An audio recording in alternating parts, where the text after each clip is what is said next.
Shri Raju P Nair, ഇത് വളരെ സങ്കീർണമായ ഒരു ലോക സാഹചര്യമാണ്.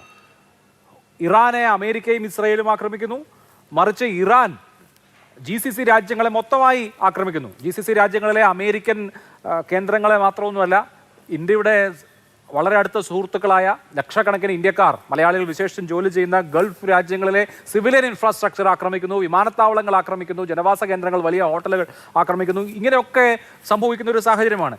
അപ്പോൾ ഈ വിഷയത്തിൽ ഇന്ത്യ നിഷ്പക്ഷത പാലിക്കുന്നു അല്ലെങ്കിൽ നിശബ്ദത പാലിക്കുന്നു എന്ന വിമർശനം കോൺഗ്രസ് രാഷ്ട്രീയമായി ഉയർത്തുന്നതിന്റെ സ്കോപ്പ് എന്താണ്? ഇന്ത്യയെ സംബന്ധിച്ച് ഇറാൻ ഒരു പരമ്പരാഗത സഖ്യകക്ഷിയാണ്, മറ്റ് രാഷ്ട്രങ്ങളും ആ തരത്തിൽ തന്നെ സഖ്യകക്ഷികളാണ്. അപ്പോൾ ഇതുപോലത്തെ ഒരു വിഷയത്തിൽ എന്ത് നിലപാടെടുക്കാൻ കഴിയും ഇതല്ലാതെ? അല്ല, ഇതിനകത്ത് ഇന്ത്യക്ക് ഒരു വലിയ താല്പര്യം സംരക്ഷിക്കപ്പെടേണ്ട ഒരു സാഹചര്യമുണ്ട്. അത് ഏറ്റവും പ്രധാനം എന്ന് വെച്ചാൽ മധ്യേഷ്യയിലും അല്ലെങ്കിൽ നമ്മുടെ GCC കൺട്രീസിലുള്ള നമ്മുടെ കോടിക്ക് മേൽ വരുന്ന നമ്മുടെ പൗരന്മാരുള്ള പ്രദേശമാണ്. ആ പൗരന്മാർ മുഴുവൻ ഇതിനകത്ത് വലിയ ഒരു ജീവൻ അപായപ്പെടുന്ന സാഹചര്യത്തിലേക്ക് ഇരിക്കുന്നു. മാത്രമല്ല, ഇറാനുമായിട്ട് ഏറ്റവും വലിയ ഒരു ബിസിനസ് ബന്ധമുള്ള രാജ്യം കൂടിയാണ്. നമ്മളെ സംബന്ധിച്ചിടത്തോളം നമ്മളുടെ പെട്രോളിയം ആണെങ്കിലും ഗ്യാസ് ഉൾപ്പെടെയുള്ള കാര്യങ്ങൾക്ക് നമ്മൾ ആശ്രയിക്കുന്നതാണ്. അതുകൂടാതെ ഇന്ന് GCCയിൽ ഉണ്ടായിക്കൊണ്ടിരിക്കുന്ന അല്ലെങ്കിൽ മധ്യേഷ്യയിൽ ഉണ്ടായിക്കൊണ്ടിരിക്കുന്ന ഇത് കേരളം ഉൾപ്പെടെയുള്ള ഈ രാജ്യത്തെ മുഴുവൻ സംസ്ഥാനങ്ങളെയും വലിയ രീതിയിൽ സാമ്പത്തികമായി പ്രതികൂലമായി ബാധിക്കാൻ പോകുന്ന സാഹചര്യമുണ്ട്. അപ്പോൾ ഈ യുദ്ധം നടക്കുന്നത് അവിടെയാണെങ്കിലും ഇതിൻ്റെ കെടുതി അനുഭവിക്കുന്ന ഏറ്റവും മുൻപന്തിയിൽ ഇന്ത്യയാണുള്ളത്. ഒന്ന്, അത് നമ്മുടെ ഇന്നത്തെ സാഹചര്യമാണ്. രണ്ട്, നമ്മൾക്ക് ഇറാനുമായിട്ടുള്ള ഒരു പൂർവ്വകാല ബന്ധമുണ്ട്. ആ ബന്ധം നമ്മുടെ ഇൻവെസ്റ്റ്മെൻറ്റ് അവിടെയുണ്ട്. നമ്മൾ അവിടെ പണം മുടക്കി നമ്മൾ ഇറാനെ സഹായിക്കുകയും ഇറാനുമായിട്ട് നമ്മൾ ഒട്ടേറെ ബന്ധങ്ങൾ നമ്മൾ സ്ഥാപിച്ചു വരുന്നതാണ്.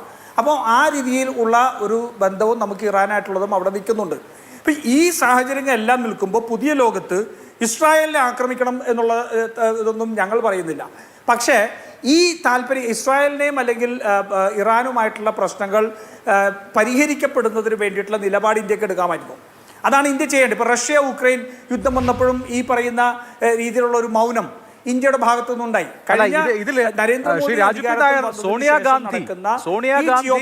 ടെൻഷൻസിലെല്ലാം ഇന്ത്യൻ എക്സ്പ്രസിൽ എഴുതിയ ലേഖനത്തിൽ പറയുന്നത് UAE-ക്കെതിരെയുള്ള ആക്രമണത്തെ ഇന്ത്യൻ പ്രധാനമന്ത്രി അപലപിച്ചു, UAE ഭരണാധികാരിയെ വിളിച്ചു. പക്ഷേ ഇറാന്റെ പരമാധികാരത്തെ ലംഘിച്ചുകൊണ്ട് അവിടുത്തെ സുപ്രീം ലീഡറെ ആയത്തുള്ള അലി ഖാമനിയെ വധിച്ച കാര്യത്തിൽ ഇന്ത്യ നിശബ്ദത പാലിച്ചു. അപ്പോൾ UAE ആക്രമിക്കപ്പെട്ടപ്പോൾ അതിനെ അപലപിച്ച പ്രധാനമന്ത്രി എന്തുകൊണ്ടാണ് ഇറാൻ പ്രസിഡന്റ് അല്ലെങ്കിൽ ഇറാൻ പ്രധാനമന്ത്രി, ഇറാന്റെ പരമോന്നത നേതാവ് തന്നെയും ആക്രമിക്കപ്പെടുന്ന വിഷയത്തിൽ മൗനം പാലിക്കുന്നത് എന്നുള്ളതാണ് ചോദ്യം. ഞാൻ അതിലേക്ക് തന്നെ എത്തുന്നത്. കാരണം എന്താ, ഒരു രാജ്യത്തിൻ്റെ പരമാധികാരത്തെ ആക്രമിക്കുകയും ആ രാജ്യത്തിൻ്റെ പരമാധികാരത്തിനകത്ത് രാഷ്ട്രീയ മാറ്റങ്ങൾക്ക് നേതൃത്വം കൊടുക്കാൻ ഒരു രാജ്യവും തുനിയരുത് എന്നുള്ളതാണ് നമ്മുടെ പ്രഖ്യാപിത നിലപാട്. ഒരു രാജ്യത്തും ചെയ്യാൻ പാടില്ല. ആ രാജ്യത്തിനകത്ത് ഖമൈനിക്കെതിരെ അവിടെ ആഭ്യന്തരമായിട്ടുള്ള സ്വാരസ്യങ്ങളുണ്ടെങ്കിൽ ആ ജനതയ്ക്ക് അത് പരിഹരിക്കാൻ കഴിയും.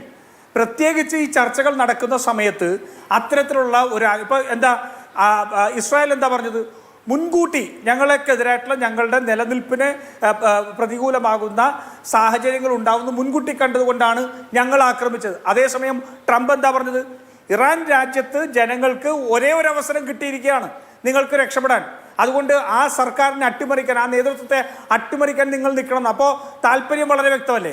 ഇതിനകത്ത് ഇവർക്ക് യാതൊരു വിധത്തിലുമുള്ള ഈ ആയുധങ്ങളെ സംബന്ധിച്ചോ അല്ലെങ്കിൽ ന്യൂക്ലിയർ ഇതിനെ സംബന്ധിച്ചോ യാതൊരു വ്യക്തതയും ഇവർക്കില്ല.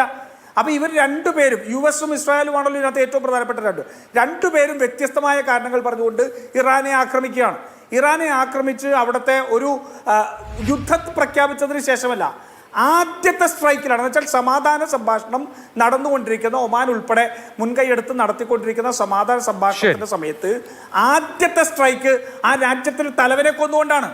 അത് ഏറ്റവും വലിയ അനീതിയല്ലേ? ഒരു യുദ്ധത്തിന്റെ നീതിക്ക് പോലും നിരക്കുന്നതല്ല. പ്രശ്നം എന്താ? പ്രശ്നം ഈ രാജ്യം ഇവിടെ നിൽക്കുന്നു, ഇന്ത്യ അവിടെ നിൽക്കുന്നു. ഞാനൊരു കാര്യം വ്യക്തിപരമായിട്ട് ഞാൻ പറയുന്നു, ഇസ്രായേൽ അത്തരത്തിലുള്ള വലിയൊരു ആക്രമണത്തിന് തയ്യാറെടുക്കുന്നതിൻ്റെ 48 മണിക്കൂർ മുമ്പ് ഇന്ത്യയെ പോലൊരു രാജ്യത്തിൻ്റെ പ്രധാനമന്ത്രിയെ ഔദ്യോഗികമായി ഇസ്രായേൽ സന്ദർശനത്തിന് അനുവദിക്കുമെന്ന് നമ്മുടെ സാമാന്യ യുക്തിക്ക് ചിന്തിക്കാൻ കഴിയുമോ? അങ്ങനെ ഒരു ആക്രമണം നടക്കുമ്പോൾ ഇന്ത്യയുടെ പ്രധാനമന്ത്രിയെ 48 മണിക്കൂർ മുമ്പ് അവരുടെ ആക്രമണത്തിന് തയ്യാറെടുപ്പ് നടക്കുന്ന സമയത്ത് അവിടെ മറ്റൊരു രാജ്യത്തിൻ്റെ പ്രധാനമന്ത്രിയെ ഔദ്യോഗികമായി അവിടെ വിളിക്കുമോ? ഇല്ല, ഒരു രാജ്യവും ചെയ്യില്ല. അപ്പോൾ അവിടെ ഇന്ത്യ നിശബ്ദമായി എന്ന് മാത്രമല്ല, ഒരു പക്ഷേ ഇന്ത്യ ഇതിനകത്ത് നിശബ്ദ പങ്കാളിയായി മാറിയിട്ടുണ്ടോ എന്നുള്ള സംശയം ജനിപ്പിക്കുന്ന രീതിയിലാണ്. അതിനുള്ള മറ്റു പല വാദങ്ങളും പുറകിൽ നടക്കുന്നുണ്ട്. അതിന് ഇന്ത്യയുടെ പ്രധാനമന്ത്രിയുടെ ഔദ്യോഗികമായ റെസ്പോൺസ് ആ സംശയം ബലപ്പെടുത്തുന്ന രീതിയിലാണ്. അതാണ് പറഞ്ഞത്, ഒരു രാജ്യത്തിന്റെ പരമാധികാരത്തിനെതിരെ ആക്രമണം നടത്തി അതിന്റെ ഏറ്റവും പ്രധാനപ്പെട്ട നേതാവിനെ വധിച്ചതിനെ സംബന്ധിച്ച് ഒരക്ഷരം മിണ്ടുന്നില്ല. മറിച്ച് നമ്മൾ UAE നടത്തുന്ന ആക്രമണത്തെ നമ്മൾ അപലപിക്കുകയാണ്. അത് ചെയ്യാൻ പാടില്ല. പക്ഷേ ഇറാനെ സംബന്ധിച്ച നിലനിൽപ്പാണ്. 4 പാടും നിന്ന് അമേരിക്കയുടെ താവളങ്ങളിൽ നിന്ന് ഇറാനെ നശിപ്പിക്കാൻ അടിക്കുന്നതിന് മുമ്പ് അവരെ നിരായുധരാക്കുക എന്നുള്ള ഇറാന്റെ താല്പര്യം അതിനകത്തുണ്ട്. പക്ഷെ അതും എതിർക്കപ്പെടേണ്ടതാണ്. പക്ഷെ ഇന്ത്യയുടെ റെസ്പോൺസ് സെലക്റ്റീവ് ആകുന്നു. അതിനകത്ത് അധിനിവേശം നടത്തുന്ന രാഷ്ട്രത്തെ അപലപിച്ചുകൊണ്ടല്ല, മറിച്ച് അധിനിവേശത്തിന് വിധേയമാകുന്ന രാജ്യത്തെ അപലപിക്കുന്ന തീരുമാനം അല്ലെങ്കിൽ ആ നയം തീർച്ചയായിട്ടും ഇന്ത്യയുടെ പാരമ്പര്യത്തിനും ഇന്ത്യയുടെ ഒരു ഇത്രയും നാളത്തെ ചരിത്രത്തിനും വിരുദ്ധമാണ്. ശരി.